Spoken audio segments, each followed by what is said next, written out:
Good morning India में सबसे पहले बात पीएम के मन की बात कार्यक्रम के प्रधानमंत्री नरेंद्र मोदी आज मन की बात करेंगे। मन की बात के नए एपिसोड को संबोधित करते हुए संभव है कि पीएम मोदी देश के ज्वलंत समस्याओं पर आम लोगों की राय सुनकर कोई अहम घोषणा भी इस मंच से करें। ऐसा माना जा रहा है कि मोदी सरकार के 8 साल पूरे होने पर प्रधानमंत्री देशवासियों को इस मौके पर बुलंद भारत की बुलंद तस्वीर से रूबरू कराएंगे। मन की बात का प्रसारण 29 मई को सुबह 11 बजे होगा और दूरदर्शन और आकाशवाणी पर इसका प्रसारण किया जाएगा। आज यूपी बीजेपी को नया प्रदेश अध्यक्ष मिल सकता है। ब्राह्मण या पिछड़े वर्ग से किसी को अध्यक्ष बनाया जा सकता है। बीजेपी की प्रदेश कार्य समिति की बैठक आज लखनऊ में केजीएमयू के निकट कन्वेंशन सेंटर में होगी। मुख्यमंत्री योगी आदित्यनाथ भी बैठक को संबोधित करेंगे और इस बैठक में पार्टी यूपी बीजेपी को नया प्रदेश अध्यक्ष के नाम पर चर्चा करेगी। हरियाणा में सत्तारूढ़ भारतीय जनता पार्टी से लेकर कांग्रेस और सियासी जमीन तलाश रही आम आदमी पार्टी नगर निकाय चुनाव के लिए तैयार है। मुख्यमंत्री मनोहर लाल खट्टर, आप के प्रमुख अरविंद केजरीवाल और पूर्व सीएम भूपेंद्र सिंह हुड्डा बड़ी रैलियों के जरिए सियासी हुंकार भरते नजर आएंगे। अरविंद केजरीवाल कुरुक्षेत्र में रैली करेंगे, वहीं मनोहर लाल खट्टर सिरसा में रैली करने वाले हैं, जबकि भूपेंद्र हुड्डा विपक्ष आपके समक्ष कार्यक्रम के तहत फतेहाबाद में मौजूदगी दर्ज कराएंगे।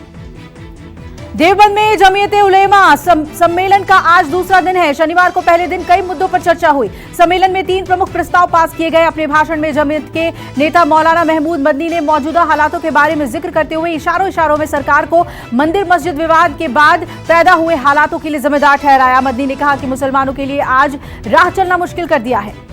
आज मुजफ्फरनगर के गांव काकड़ा में किसानों की एक महापंचायत का आयोजन किया जा रहा है, जिसमें भारतीय किसान यूनियन और अन्य किसानों के संगठनों को आमंत्रित किया गया है। वहीं ये पंचायत किसानों पर बढ़ रहे बिजली के बिल, बकाया गन्ना भुगतान और आवारा पशुओं को लेकर की जा रही है। साथ ही साथ इस पंचायत पर का उद्देश्य बिखरे हुए किसानों को एकजुट करना है। कोलकाता और बांग्लादेश के शहरों के बीच बंद ट्रेन सेवाएं आज से फिर से शुरू होने जा रही है। रेलवे बोर्ड ने हाल में कोलकाता ढाका मैत्री एक्सप्रेस और कोलकाता खुलना बंधन एक्सप्रेस को फिर से शुरू करने के आदेश जारी किए। कोरोना के काल में एहतियात के तौर पर मार्च 2020 में कोलकाता और बांग्लादेश के शहरों के बीच ट्रेन सेवाओं को निलंबित कर दिया गया था। आम आदमी पार्टी ने पंजाब से राज्यसभा चुनाव को लेकर अपने 2 उम्मीदवारों का ऐलान कर दिया है। पंजाब के सीएम भगवंत मान ने ऐलान किया है कि पर्यावरणविद बलबीर सिंह सीचेवाल और सामाजिक कार्यकर्ता विक्रमजीत सिंह साहनी को राज्यसभा सीट के लिए आपके उम्मीदवार होंगे।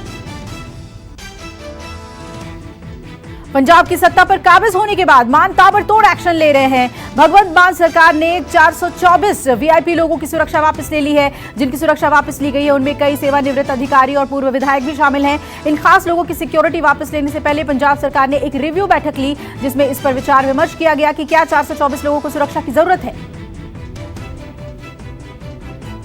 पूर्व सीएम कैप्टन अमरिंदर सिंह जल्द ही सांसद पत्नी परनीत कौर के साथ सीएम भगवंत मान से मिलेंगे। इसमें वो पूर्व भ्रष्ट मंत्रियों और विधायकों की लिस्ट सौंपेंगे। खासतौर पर पिछली सरकार में अवैध रेत खनन में शामिल थे। इसमें 6 मंत्रियों के नाम सामने आ रहे हैं। इसके अलावा शराब के L1 का कॉन्ट्रैक्ट लेने वालों को भी कैप्टन बेनकाब कर सकते हैं।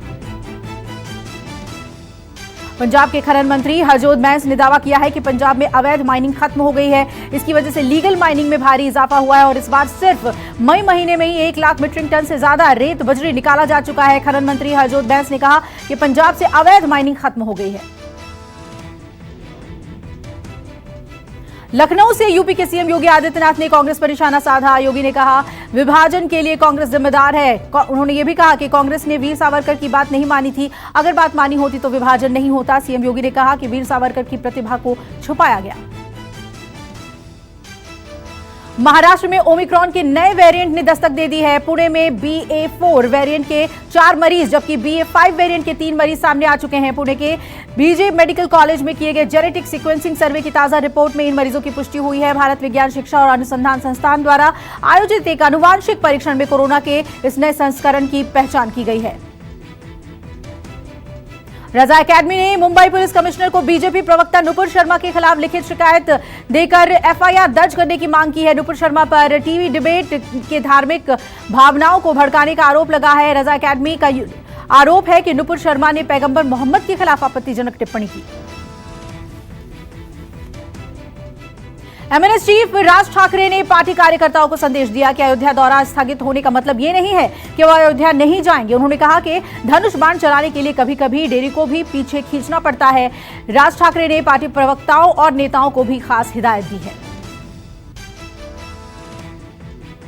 निर्दलीय सांसद नवनीत राणा और उनके विधायक पति रवि राणा ने एक बार फिर हनुमान चालीसा का पाठ किया। राणा दंपति ने नागपुर के एक स्थानीय मंदिर में हनुमान चालीसा का पाठ पढ़ा। इस मौके पर नवनीत राणा ने एक बार फिर महाराष्ट्र के सीएम उद्धव ठाकरे पर हमला बोला। नवनीत राणा ने कहा कि शिवसेना ने ये तय नहीं करेगी कि कौन असली हिंदू है। नौसेना में 34 साल की सर्विस के बाद आईएनएस गोमती को रिटायर कर दिया गया है। आईएनएस गोमती ऑपरेशन कैक्टस, पराक्रम और रेनबो में शामिल हो रहा है। पोत को मुंबई के नौसैन्य डॉकयार्ड में सूर्यास्त के समय सेवा मुक्त किया गया। अधिकारियों ने बताया है कि पोत की विरासत को लखनऊ में गोमती नदी के तट पर तैयार किए जा रहे एक खुले संग्रहालय में रखा जाएगा। प्रधानमंत्री नरेंद्र मोदी के खिलाफ अपशब्द कहने पर मुंबई में बीजेपी महिला मोर्चा की कार्यकर्ताओं ने पुलिस में शिकायत दी है। पीएम मोदी पर आपत्तिजनक भाषा के इस्तेमाल पर शिवसेना नेता और अभिनेत्री दीपाली सैयद के खिलाफ शिकायत दर्ज कराई गई है। बीजेपी महिला मोर्चा की कार्यकर्ताओं ने दीपाली सैयद के खिलाफ जल्द से जल्द एफआईआर दर्ज कर कड़ी कार्रवाई की मांग की है। यूपी के अलीगढ़ के एक कॉलेज का वीडियो वायरल हुआ है, जिसमें वहां का एक शिक्षक समाज पढ़ता नजर आ रहा है। वीडियो सामने आने के बाद इस पर हिंदू संगठनों ने ऐतराज किया। वीडियो वार्ष्णेय कॉलेज का बताया जा रहा है। शिक्षक पर माहौल खराब करने का आरोप लगाते हुए स्थानीय पुलिस को लिखित शिकायत दी गई है। करीब 3 से 4 दिनों की राहत के बाद एक बार फिर दिल्ली और एनसीआर के लोगों को उमस और गर्मी का सामना करना पड़ रहा है। इन सब के बीच अनुमान लगाया जा रहा है कि कल से देश के दक्षिणी हिस्सों में एक बार फिर मानसून सक्रिय हो सकता है। लेकिन इन सब के बीच देश के ज्यादातर हिस्सों में अगले 5 दिन तक इस समय पश्चिमोत्तर भारत में नौतपा की शुरुआत हो चुकी है। कश्मीर में सुरक्षा बलों ने अब अनंतनाग में एनकाउंटर में 2 आतंकियों को मार गिराया है। अनंतनाग के बिजबेहरा इलाके में शितिपोरा में यह मुठभेड़ हुई। पुलिस ने बताया है कि घेराबंदी और तलाशी अभियान के दौरान आतंकवादियों ने सुरक्षा बलों पर गोलियां चलाई और जवाबी कार्रवाई में 2 आतंकवादी ढेर कर दिए गए। आईपीएल का 15वां सीजन अब अपने अंजाम से सिर्फ एक कदम दूर है। आज गुजरात टाइटंस और राजस्थान रॉयल्स के बीच फाइनल मैच खेला जाएगा। गुजरात और राजस्थान के बीच ये मुकाबला अहमदाबाद के नरेंद्र मोदी स्टेडियम में खेला जाएगा। दोनों टीमों के बीच फाइनल मैच शाम 7:30 बजे से शुरू होगा।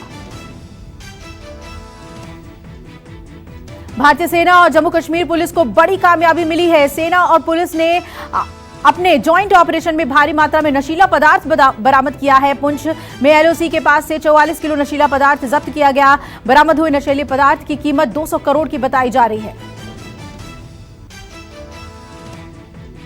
एमपी के नीमच में मध्य प्रदेश के एक विवाह समारोह में नाचने की बात को लेकर एक ही समुदाय के 2 पक्षों में विवाद हो गया। नाचने जैसी छोटी सी बात में विवाद इतना बढ़ गया कि 2 पक्षों ने खूनी संघर्ष किया। इस मारपीट में 22 साल के एक युवक की मौत हो गई। जयपुर में एक साथ 5 शव मिलने से सनसनी फैल गई। दरअसल शनिवार को जयपुर के दूदू में 3 महिलाओं और 2 बच्चों के शव मिलने की जानकारी पुलिस को मिली थी। गांव वालों ने बताया कि कुएं में मिले सभी शवों का संबंध दूदू से है। इसमें 3 सगी बहनें और उनके 2 बच्चे हैं। बताया जा रहा है कि ये सभी 25 मई को बाजार जाने कहकर घर से निकले थे। पुलिस हत्या और आत्महत्या दोनों एंगल से जांच कर रही है। भ्रष्टाचार के आरोपों से घिरे मगध विश्वविद्यालय के कुलपति राजेंद्र प्रसाद का इस्तीफा राज्यपाल फागू सिंह चौहान ने स्वीकार किया। राजेंद्र प्रसाद के ने पद पर रहते हुए स्पेशल विजिलेंस यूनिट ने भ्रष्टाचार के आरोपों के तहत उनके बोधगया से लेकर गोरखपुर तक के ठिकानों पर छापेमारी की थी। इस दौरान एसवीयू ने उनके खिलाफ आय से अधिक संपत्ति का मामला दर्ज किया था।